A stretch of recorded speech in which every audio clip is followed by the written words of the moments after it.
আমাদের অনেক যারা ফলোয়ার রয়েছেন ওয়েবিনারে, তাদের মধ্যে একটা অত্যন্ত কমন প্রশ্ন হচ্ছে যে স্টক মার্কেটে ইনভেস্ট করাটা কতটা রিস্কি, বা কিভাবে ইনভেস্টমেন্ট গুলো করলে, কি জিনিস মাথায় রেখে ইনভেস্ট করলে আমরা প্রাথমিক যে লসটা আমরা সেটাকে এড়িয়ে চলতে পারবো। এইটা নিয়ে যদি স্যার একটু বলেন। না, প্রথমত আমাকে বলার জন্য, সুযোগ করে দেওয়ার জন্য অজস্র ধন্যবাদ। আর দেখুন, আমরা এই সেশনের ফরম্যাটটা আমরা গতবারে এরকমই রেখেছিলাম, যেরকম ভাবে স্যার বলছেন, দাদারা বলছেন, যেটা ভালো আমরা ফিডব্যাক পেয়েছি।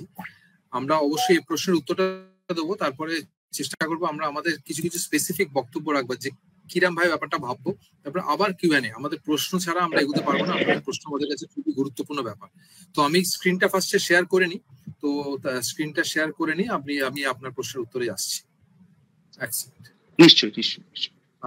এবং স্যার যতক্ষণ প্রিপারেশন নিচ্ছেন, আমরা এই ওয়েবিনারের দর্শকদের আমরা জানিয়ে রাখি, যারা ঢুকতে পারবেন না এই ওয়েবিনারে, যেহেতু আপনারা জানেন যে গুগল মিটে একটা নির্দিষ্ট সংখ্যক দর্শকের বেশি একটা মিটিং এ ঢোকা যায় না, যারা ঢুকতে পারবেন না, ঠিক যেমন আগের ওয়েবিনারে হয়তো ঢুকতে পারেননি, তারা সরাসরি বিদ্যাস্তুর যে ফেসবুক পেজ, সেই ফেসবুক পেজ থেকে আপনারা যদি ফলো করেন, সেখানে আপনারা দেখতে পারবেন। কিন্তু প্রশ্ন করতে হলে একমাত্র গুগল মিটেই আপনাদের প্রশ্ন করতে হবে। হ্যাঁ,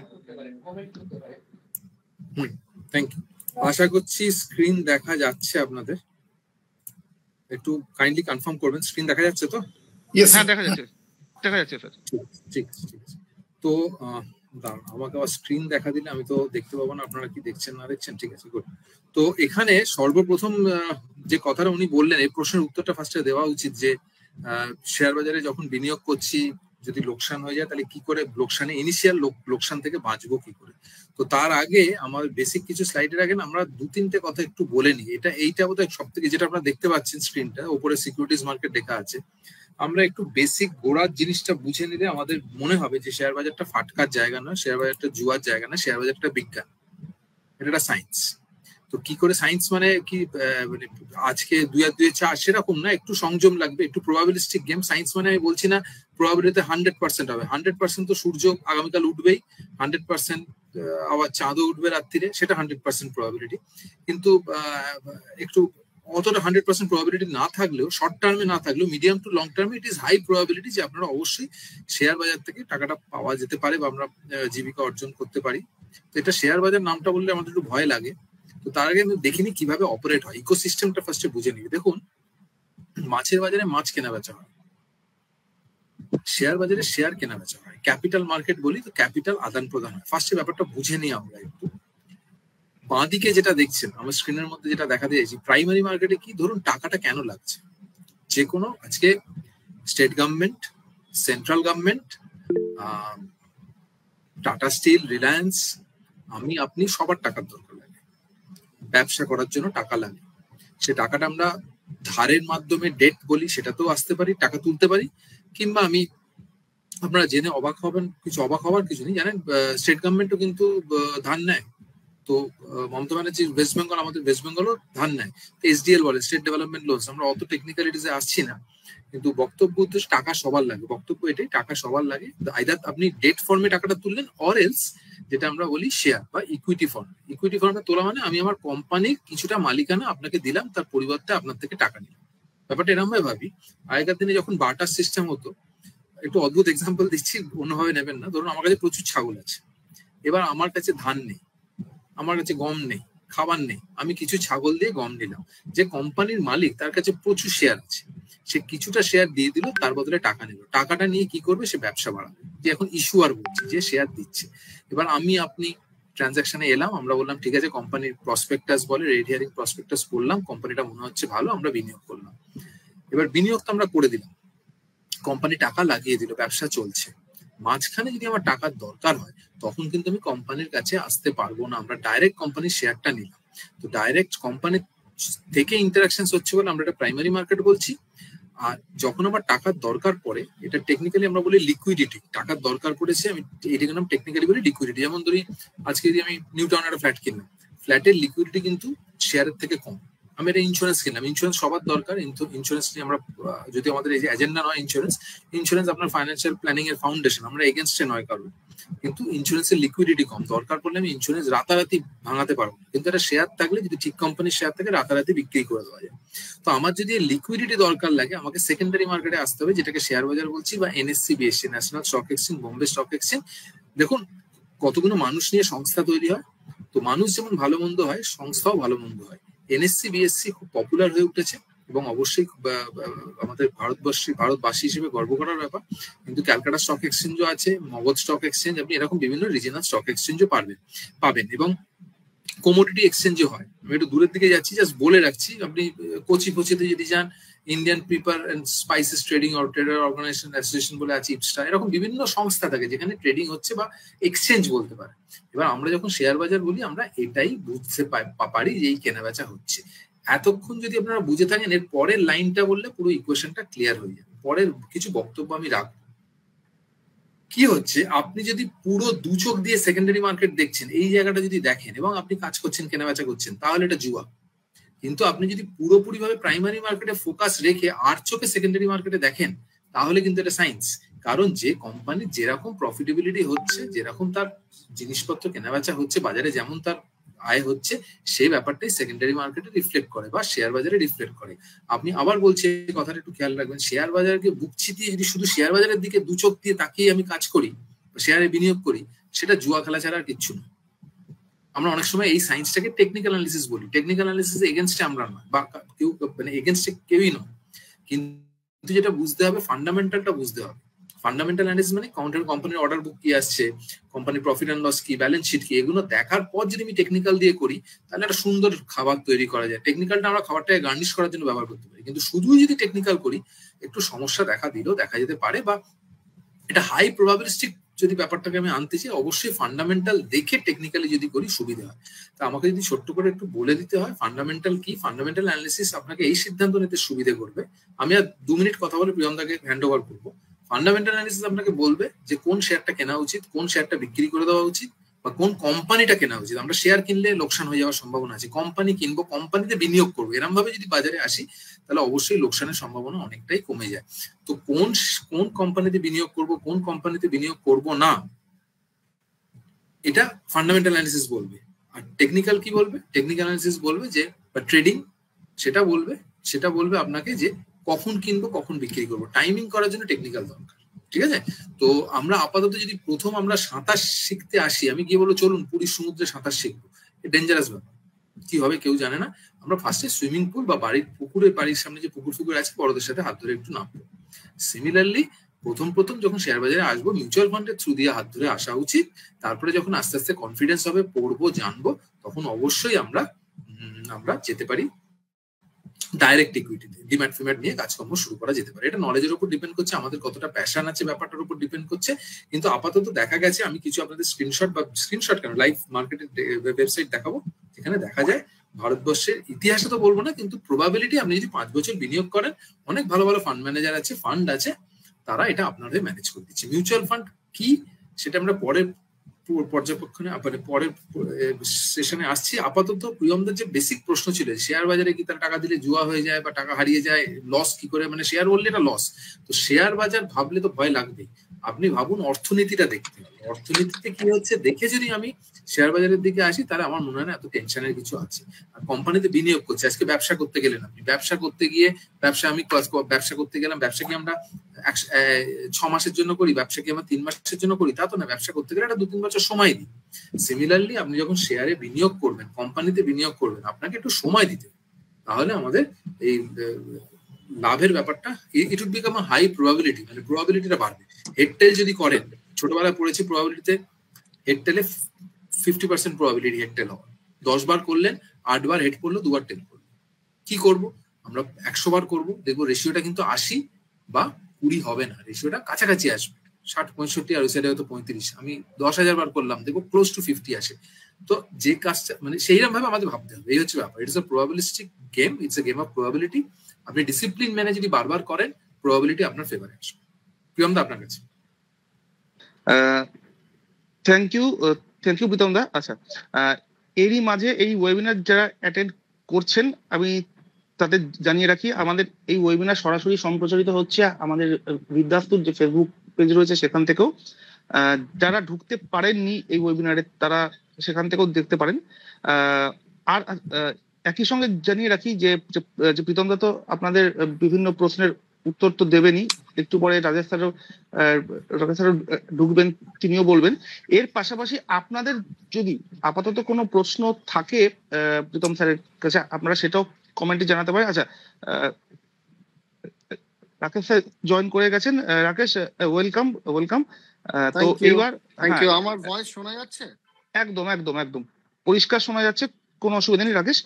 রাকেশ, আমি তোমার থেকে যেটা আমি জানতে চাইবো, আমি তোমার থেকে যেটা জানতে চাইবো, এখানে ডেফিনেটলি আমাদের দর্শকরা প্রশ্ন করবেন, প্রীতম স্যার এতক্ষণ বলেছেন। আমি তোমার থেকে যেটা জানতে চাইবো যে সেটা হচ্ছে যে একজন সাধারণ মানে মধ্যবিত্ত বাঙালি যিনি হয়তো শেয়ার মার্কেট নামটা শুনেছেন বা জাস্ট দেখেছেন তার কোনো পরিচিত ইনভেস্ট করেন কেউ, এবং ইনভেস্টমেন্ট করে কেউ ইনভেস্ট করে কেউ লস করেছেন, কেউ প্রফিট করেছেন।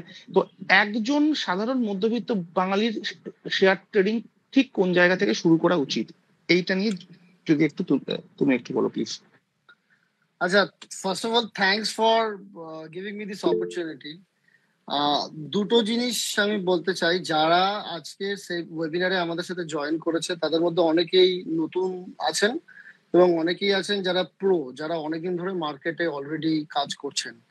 তো আজকে প্রথম যে এই ওয়েবিনারটা, এটা আমরা এমন একটা লেভেলে রাখছি যেটা সকলের জন্য মোটামুটি বোঝার মতো একটা জায়গায় যাতে থাকে। প্রোদের জন্য দরকার হলে পরে আমরা পরবর্তীকালে আরেকটা সেপারেট ওয়েবিনার করতে পারি। তো আমি প্রিয়মদার প্রশ্নে ফিরে আসি। প্রিয়মদার প্রশ্ন ছিল একজন সাধারণ মধ্যবিত্ত বাঙালি সে কিভাবে এই ইকুইটি মার্কেটের পার্টিসিপেট করতে পারেন, কিভাবে সেটা নিজের ওয়েলথ ক্রিয়েশন করতে পারে। আমার মনে হয় এই কোয়েশ্চেনটার আনসার হবে সব থেকে ভালো যদি আমি বলি, আমি আমার নিজের এক্সাম্পল দিয়ে যদি বলি, আমার মনে হয় আমি ভালো কোরিলেট করতে পারবো। আমি যখন আমার অ্যাকচুয়ালি ইকুইটি ইনভেস্টমেন্টের জার্নি শুরু হয় রমেশ দামানির একটি ভিডিও দেখার পরে। রমেশ দামানি হচ্ছে একজন বিখ্যাত ইনভেস্টর, উনি এখন ডিমার্টের চেয়ারম্যানও বটে। রমেশ দামানি 1980-90 সাল থেকে মার্কেটে ইনভেস্ট করেন, and he is not a trader, he is an investor, long term investor, and he has made thousands of crores from market. তো উনি যেটা বলেন যে আমরা যদি কোনো একটা কোম্পানি, ভালো কোম্পানিতে যদি ইনভেস্ট করি এবং তার জন্য যদি আমরা প্রপারলি রিসার্চ করার পরে যদি ইনভেস্ট করি এবং আমরা যদি ধীরে ধীরে আমাদের যে যে যতটুকুনি ওয়েলথ থাকুক সেইটুকুনি আমরা যদি কম্পাউন্ডিং করতে পারি, তাহলে পরে ইন লং রান, মানে over a period of 20 years 30 years একটা হিউজ পরিমাণে ওয়েলথ বানানো সম্ভব। সেটার জন্য উনি একটা এক্সাম্পল দিয়েছিলেন, যে এক্সাম্পলটা আমার কাছে খুব গ্রহণযোগ্যতা আছে এবং আমার এই ওয়েবিনারে যারা শুনছেন তাদের জন্য খুব উপযোগী বলে মনে হয়। উনি বলেছিলেন যে কোনো একটা ছেলে ধরুন কোনো রকম ভাবে একটা চাকরি পেলো, চাকরি পাওয়ার পরে কোনো রকম ভাবে সেভিংস করে সে 10 লাখ টাকার মতো সেভিংস করেছে। আমাদের এই ওয়েবিনারে যারা আছেন তাদের মধ্যে এরকম কতজন লোক আছে জানাবেন যাদের টোটাল সেভিংস 10 লক্ষ টাকার উপরে? সেটা একটু ইয়েস নো বলে আপনারা জানিয়ে দেবেন যদি আপনাদের কোনো সমস্যা না থাকে। উনি একটা যে এক্সাম্পলটা বলেছিলেন সেটা হচ্ছে এই 10 লক্ষ টাকাকে আমরা যদি প্রপারলি মার্কেটে ইনভেস্ট করতে পারি এবং যদি সঠিকভাবে কম্পাউন্ডিং করতে পারি, ইন্ডিয়াতে যেহেতু অপরচুনিটি সাইজ অনেক বড়, এখানে প্রচুর কোম্পানি আছে যারা মোর দ্যান 20-25% আর্নিং, মানে তাদের যে আর্নিং বা প্রফিট যেটা আছে সেটা 20-25% গ্রো করতে পারে। তো উনি একটা ছোট্ট ম্যাথস করে দেখিয়েছিলেন যে প্রথম যদি আমরা অ্যারাউন্ড 24-25% আমাদের ক্যাপিটালটা গ্রো করতে পারি, তাহলে প্রতি 3 বছরে টাকা ডবল হয়ে যেতে পারে।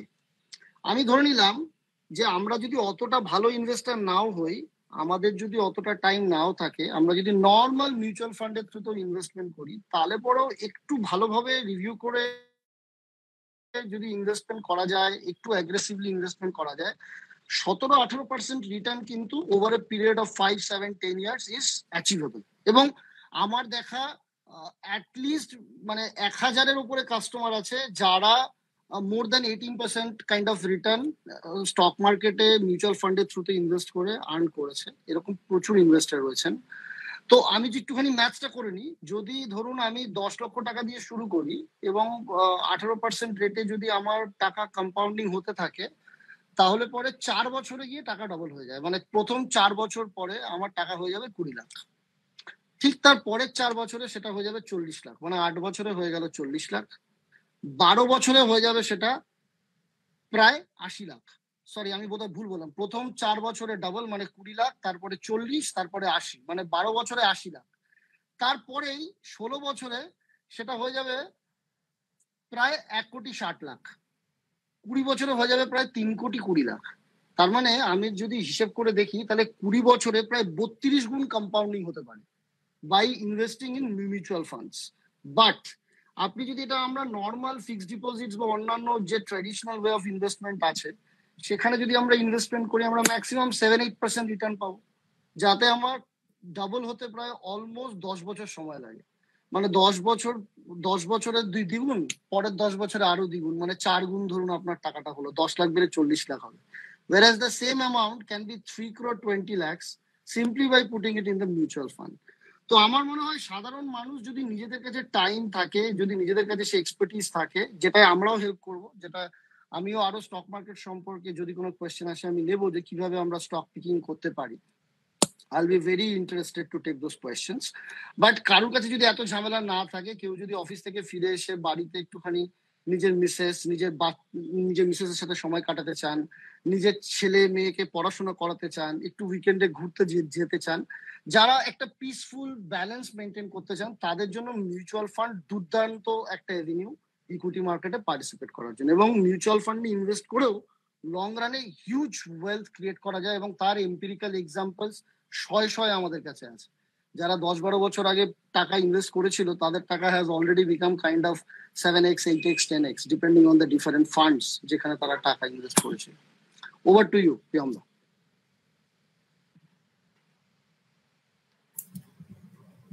প্রিয়মদা, বলার আগে আমি 2-3টে জিনিস একটু দর্শক বন্ধুদের দেখিয়ে দিই বা বলতে চাই।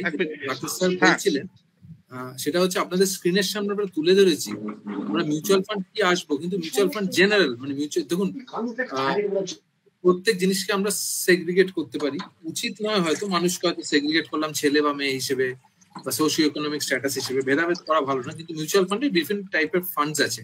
তো ফান্ডগুলো রাকেশ স্যার যেটা বলছিলেন, তো সেই হিসেবে আপনি যদি দেখেন বিগত 5 বছরে যদি আমরা দেখি, স্মল ক্যাপ বলে একটা ক্যাটাগরি আছে, আমরা আসবো, প্রায় 24% রিটার্ন দিচ্ছে, ক্যাটাগরি দিয়েছে, কেউ 24-এর বেশিও দিয়েছে, কেউ একটু কমও দিয়েছে, আমরা জাস্ট গ্রসলি বলছি। আপনি যদি 3 বছরেও দেখেন, 3 বছরে সব থেকে কম, এটা অন্য ক্যাটাগরির ফান্ড ছেড়ে দিন, হায়ার লেভেলে পিএসইউ, সেক্টরাল, স্মল ক্যাপও 27% দিয়েছে। বিভিন্ন ক্যাটাগরি আছে মিউচুয়াল ফান্ডে। মানে মিউচুয়াল ফান্ড দেখে অনেক সময় প্রশ্ন আসছে, আমরা প্রশ্নগুলো এখন এই মুহূর্তে নিচ্ছি না, যে এখানে কি অপশনের আলোচনা হবে, ইন্ট্রাডে কি, তো অবশ্যই এগুলো দেখতে পারি।